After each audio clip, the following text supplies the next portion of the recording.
माँ की ममता। एक छोटे से कस्बे में समीर नाम का एक लड़का रहता था।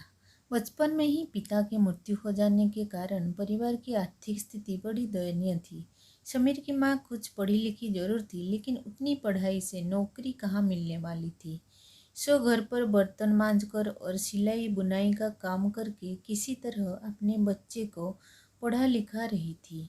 समीर स्वभाव में थोड़ा शर्मिला था और अक्सर चुपचाप बैठा रहता था। एक दिन जो वो स्कूल से लौटा तो उसके हाथ में एक लिफाफा था। उसने माँ को लिफाफा पकड़ाते हुए कहा, माँ, मास्टर साहब ने तुम्हारे लिए ये चिट्ठी भेजी है, जरा देखो तो इसमें क्या लिखा है। माँ ने मन ही मन चिट्ठी पढ़ी और मुस्कुरा कर बोली, बेटा, इसमें लिखा है कि आपका बेटा काफ़ी होशियार है। इस स्कूल के बाकी बच्चों की तुलना में इसका दिमाग बहुत तेज है और हमारे पास इसे पढ़ाने लायक शिक्षक नहीं है, इसीलिए कल से आप इसे किसी और स्कूल में भेजें। यह बात सुनकर समीर को स्कूल न जा सकने का दुख तो हुआ, पर साथ ही उसका मन आत्मविश्वास से भर गया कि वो कुछ खास है और उसकी बुद्धि तीव्र है। माँ ने उसका दाखिला एक अन्य स्कूल में करा दिया। समय बीतने लगा। समीर ने खूब मेहनत से पढ़ाई की। आगे चलकर उसने सिविल सर्विस परीक्षा भी पास की और आईएएस ऑफिसर बन गया।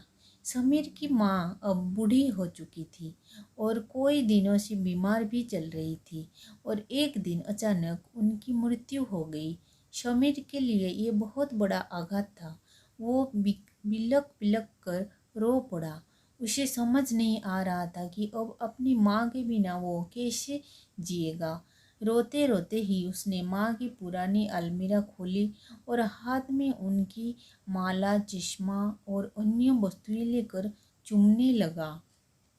उस अलमारी में समीर के पुराने लिखोने और बचपन के कपड़े तक संभाल कर रखे हुए थे। समीर एक एक कर सारी चीज़ें निकाले लगा और तभी उसकी नज़र एक पुरानी चिट्ठी पर पड़ी। दरअसल ये वही चिट्ठी थी जो मास्टर साहब ने उसे 18 साल पहले दी थी। नम आंखों से समीर उसे पढ़ने लगा।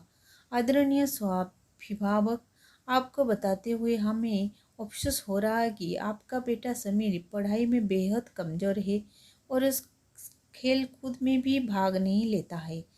जान पड़ता है कि उम्र के हिसाब से समीर की बुद्धि विकसित नहीं हो पाई है, तो हम उसे अपने विद्यालय में पढ़ाने में असमर्थ हैं। आपसे निवेदन है कि समीर का दाखिला किसी मंद बुद्धि विद्यालय में कराएं अथवा खुद घर पर रखकर इसे पढ़ाएं। सादर। स्टोरी कैसा लगा फ्रेंड्स? अगर अच्छा लगा हो तो please like, share and subscribe.